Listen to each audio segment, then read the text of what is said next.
नमस्कार दोस्तों, कर्मा प्लस में आपका स्वागत है। आज हम लोग G20 शिखर सम्मेलन के बारे में जानेंगे। ये क्या है? ये कहाँ हुआ? ये क्यों इम्पोर्टेंट है?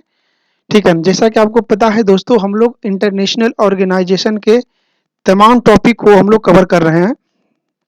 ठीक है ना? इसके बारे में हम लोग तमाम जानकारियाँ हासिल करते हैं। यहाँ हम लोग इंटरनेशनल सीरीज का आज हम लोग तीसरा लेक्चर अ, रिकॉर्ड करने वाले हैं, जहाँ पे हम लोग को बहुत सारी जानकारियाँ देखने को मिलेगा, जैसे IAS, UPSC, EPFO, state PCS के तमाम पीटी मेंस इंटरव्यू के तमाम जानकारियाँ। चलिए वीडियो को हम लोग स्टार्ट करते हैं।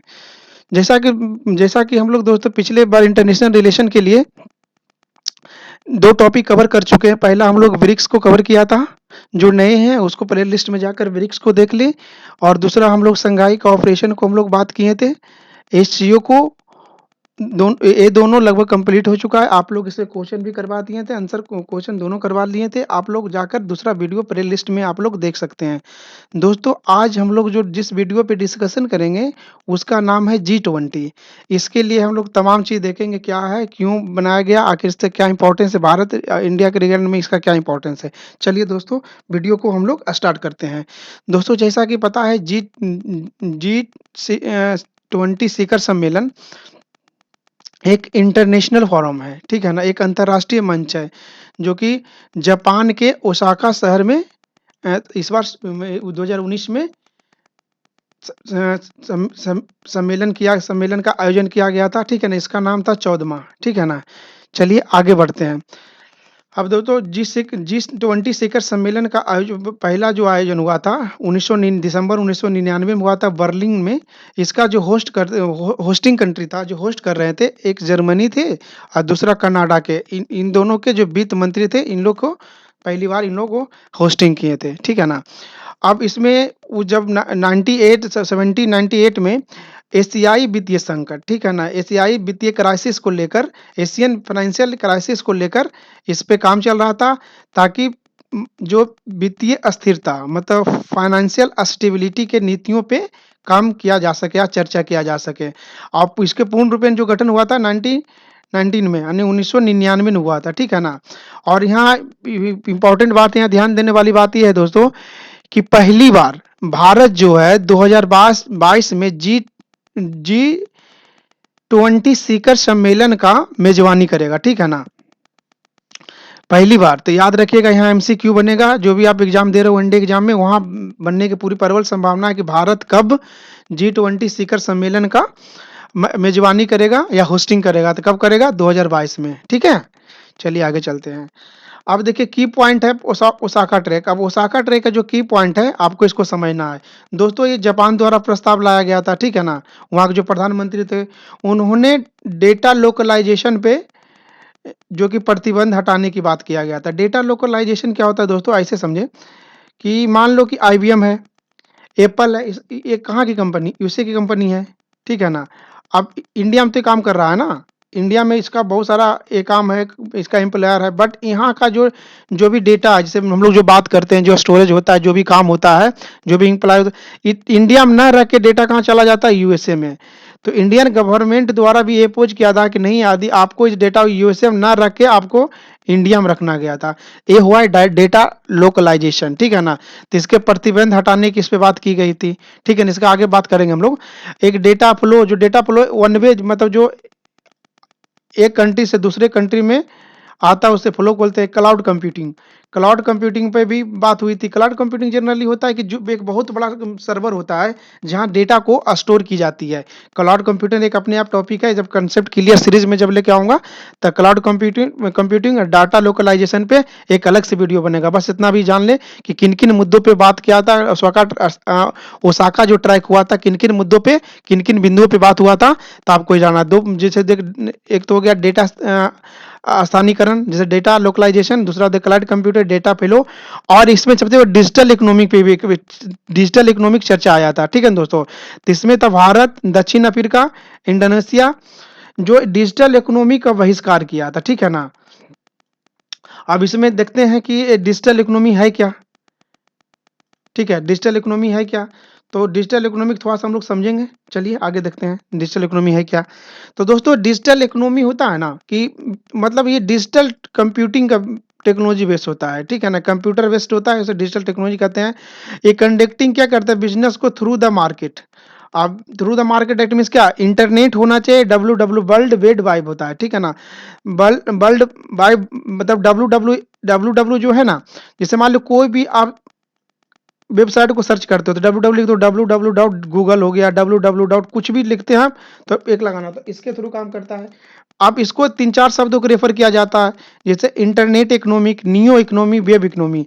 ये जब तीनों शब्द 3-4 शब्द यूज़ होगा तो किसके रिगार्डिंग होगा? डिजिटल इकोनॉमी का रिगार्डिंग होगा, ठीक है ना?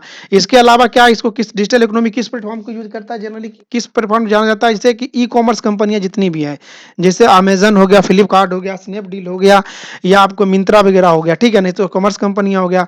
अब देखो चतुर्थ औद्योगिक क्रांति में भी कहीं न कहीं डिजिटल इकोनॉमी की बात की गई है।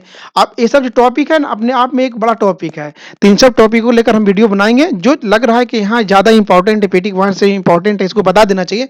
ऑलरेडी मैं कवर करता हूँ, ठीक है ना? Software and information technology, digital services की मान के चलो कि आप ग्रोसरीज़ मँगाना, ठीक है ना? तो ग्रोफर से ऑर्डर कर लेते हो, ठीक है? पे फ़ोन से यूज़ करते हो, पैसे पेमेंट करना होता है, गूगल पे से करते हो तो डिजिटल सर्विसेज़ हो गया। अब देखो इन्फॉर्मेशन सर्विसेज़ हुआ दोस्तों कि मान लो कि अभी आप यूट्यूब पे बैठे हो, आप क्लास ले रहे हो, घर में बैठे आपको क्लास मिल रहा है ना, तो ये हो गया information services through the digital device. Okay, चलिए आगे बढ़ते हैं। अब देखो ओसाका में 2019 में जो जी 20 शिखर सम्मेलन हुआ था, वो किन-किन विषयों पे बात हुई थी, ठीक है ना? इसको देखना है। पहले हुआ था ग्लोबल सस्टेनेबल डेवलपमेंट अर्थात वैश्विक सस्टेनेबल डेवलपमेंट पे, ठीक है ना? एक ग्लोबल अर्थव्यवस्था मतलब ग्लोबल इकोनॉमी पे बात हुई थी, ठीक है ना? ट्रेड एंड निवेश यानी व्यापार और निवेश पे बात हुई थी, इनोवेशन पे बात हुई थी, पर्यावरण और ऊर्जा पे बात हुआ था, रोजगार और महिला सशक्तिकरण पे बात हुई थी, विकास पे बात हुआ था और स्वास्थ्य पे। मेजर 8 पोर्शन है जिसपे जनरली ओसाका में जो हुआ था जिस जी 20 समिट उस पे बात हुआ था, ठीक है ना? अब यहाँ प्रश्न उठता है कि सस्टेनेबल डेवलपमेंट जो कि पीटी पॉइंट ऑफ व्यू से बहुत ज़्यादा इंपॉर्टेंट है, तो मैं सोचता हूँ इसमें थोड़ा-सा चलिए मैं सस्टेनेबल डेवलपमेंट को कवर कर देता हूँ, हो सकता है क्वेश्चन आ ही जाए, ठीक है ना? पीटी में तब वो कहीं न कहीं सोल्व करने में आपको तो मदद मिलेगा। चलिए, अब देखो दोस्तों सस्टेनेबल डेवलपमेंट समझने से पहले आपको समझना पड़ेगा आवर कॉमन फ्यूचर, ठीक है ना? आवर कॉमन फ्यूचर तो था ब्रेटबैंड आयोग द्वारा इसको ब्रेटलैंड आयोग द्वारा पहली बार इसको ये किया गया था। उसमें इस रिपोर्ट में ये किया गया था कि जो इंटरजेनरेशनल, ठीक है, equality source of the including environmental is the sustainable development. That means इसमें कहने का मतलब एक शब्द आया था इंटरजेनरेशनल, ठीक है ना? कि आने वाली पीढ़ियों को आपको समानता के समता को ध्यान रखना पड़ेगा ताकि आने वाली पीढ़ी हम लोग को ब्लेम ना कर पाए कि हमने बात क्यों रिसोर्सों के ज़्यादा यूज कर लिया था, ठीक है ना? अब देखिए इसको इसके बाद हम आगे चर्चा करेंगे इंटरजेनरेशन क्या है। पहले इसको एक शब्द आया था यहाँ इनइक्वलिटी, ठीक है ना? समता। अब देखो मैं इसको क्यों बता रहा हूँ, क्योंकि जब तक आप सब्जेक्ट को इंटरलिंक करके नहीं पढ़ोगे तो आप मेंस क्वालिफाई नहीं कर। PT just like a pass ticket, आप पीटी क्वालिफाई कर जाते हो तो एक पास टिकट है, ठीक है ना? इसके अलावा कुछ भी नहीं है। तो यहाँ देखिए इक्वलिटी है, तो इक्वलिटी किस तरह हम लोग इंटरलिंक करेंगे? जैसे अपना भारतीय संविधान में आर्टिकल 14 से लेकर 18 क्या करता है? राइट टू इक्वलिटी यानी समता का अधिकार बोलता है, ठीक है ना? अब आर्टिकल 14 क्या करता है? आर्टिकल 15 क्या करता है? 15 क्या करता है? आर्टिकल 16 15 लिखा गया, 16 होना चाहिए। 16 क्या करता है? 17 क्या करता है? 18 क्या करता है? ये आपको विस्तार से देखना पड़ेगा। यहाँ लिखा हुआ है कि राइट टू इक्वलिटी आर्टिकल 14 से लेकर 18 तक है। आप लोग एक बार इसको समझ लेंगे। ऐसा मैं इसलिए किया कि ताकि आपको इंटरकनेक्ट सब्जेक्ट का कनेक्टिविटी का आपको पता चल पाए। मान लें कि इकोनॉमिक्स में टॉपिक आता है, ज्योग्राफी में भी आता है, करेंट में भी आता है, और यहाँ आप लोग जो कर रहे हैं कम से कम मेंस आंसर राइटिंग में अच्छे से नंबर ला पाएंगे लिखने से, ठीक है? चलिए आगे देखते हैं हम लोग। अब देखिए सस्टेनेबल डेवलपमेंट का अगला क्या? रोम ऑफ कॉल्व। तो रोम ऑफ कॉल्व में एक थ्योरी दी गई थी लिमिट्स ऑफ ग्रोथ, ठीक है ना? ये थ्योरी प्रकाशित की गई। इसके अंतर्गत क्या गया था कि संसाधनों की कमी के चलते जीडीपी ग्रोथ रेट को लगातार नहीं बढ़ाया जा सकता है, ठीक है ना? अब संसाधनों की कमी के चलते जीडीपी ग्रोथ कैसे नहीं बढ़ेगा? अब मान लो दोस्तों कि मान लो ये एक्स है, ये वाई है, ठीक है ना? अब यहाँ रेवेन्यू है, ठीक है ना? रेवेन्यू है मतलब जिसको टैक्स बोलते हो, ठीक है? अब यहाँ जीडीपी हो गया, ठीक है ना? अब मान लो यहाँ टैक्स कलेक्शन कम होगा, ठीक है? अब टैक्स कलेक्शन कम हो रहा है तो यहाँ जीडीपी ऑटोमेटिक कम होगा, बस यही जान लो। क्योंकि जब तक रेवेन्यू कलेक्शन नहीं होगा तो जीडीपी किस तरह बढ़ेगा, बस सिंपल से कंसेप्ट है, समझ गए ना। चलिए एक बार और समझाता हूँ मैं। मान लो कि दोस्तों वाई एक्सिस है, ई एक्स एक्सिस है, ठीक है ना। अब यहाँ हम लोग रख दिए टैक्स, टैक्स कलेक्शन, ठीक है ना। जब टैक्स कलेक्शन कम होगा तो जीडीपी कलेक्शन ऑटोमेटिक कम होगा। क्यों कि टैक्स कौन देता है, कोई व्यक्ति ही देता है ना। अब व्यक्ति एक तो इनकम पे देता है, और या कोई प्रोडक्ट हम लोग खरीदते हैं, जैसे मान लो कि आप पेन खरीदे तो वहां टैक्स लेना, टूथपेस्ट खरीदे तो वहां टैक्स देना होता है। तो कोई भी व्यक्ति, जो भी इंसान है, वो टैक्स देता है। तो टैक्स किसको जाता है, सरकार के। जब टैक्स सरकार के पास जाएगा तो कहीं ना कहीं जीडीपी घटेगा, बढ़ेगा, सॉरी घटेगा। जब कम मतलब जीडीपी कम होगा, टैक्स कम होगा तो जीडीपी कम होगा, ठीक है ना। तो यहाँ क्या कर रहा है, संसाधनों की कमी के चलते जीडीपी ग्रोथ रेट को लगातार नहीं बढ़ाया जा सकता है, समझ गए, कंसेप्ट यहाँ ही है। परिणाम स्वरूप आने वाली पीढ़ियों, ठीक है ना। अब आने वाली पीढ़ियों की लिविंग स्टैंडर्ड, अब दोस्तों लिविंग स्टैंडर्ड के लिए देखो जनरली 3 पैरामीटर होता है, ठीक है ना। चलिए मैं समझाने की कोशिश करता हूँ।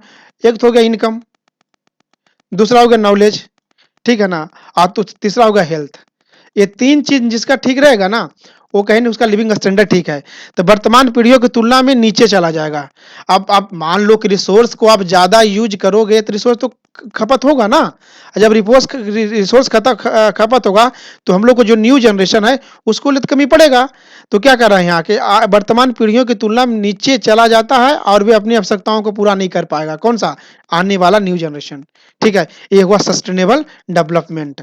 अब देखो सस्टेनेबल डेवलपमेंट का दोस्तों कुछ आयाम है, इसको जानना बहुत जरूरी है, ठीक है। जीरो ग्रोथ, ठीक है ना। जीरो ग्रोथ देखना होता है, ठीक है ना। सॉरी कहाँ चला गया। अब जीरो ग्रोथ क्या होता है दोस्तों, जीरो ग्रोथ क्या हो गया, फिर अन्य इकोनॉमिक ग्रोथ क्या हो गया। अब देखो एक जीरो ग्रोथ हो गया, तो जीरो ग्रोथ के अंतर्गत दोस्तों होता है ना जीडीपी को स्टेबल रखना।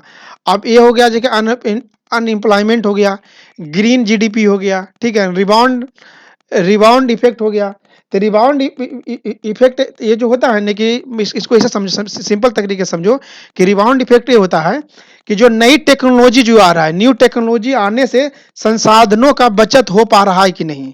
जो भी नया नया टेक्नोलॉजी आ रहा है क्या संसाधनों को सेव कर पा रहा है कि नहीं, ये हो गया रिबाउंड इफेक्ट, ठीक है ना।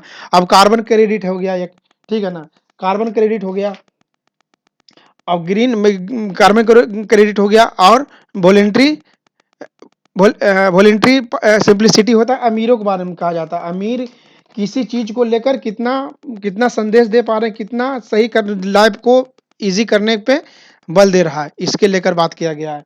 अब दोस्तों ये जो 4-5 पैरामीटर है, खास करके zero growth, green GDP, rebound theory, carbon green GDP, ये जो है हम लोग को ध्यान में रखना पड़ता है, ठीक है ना।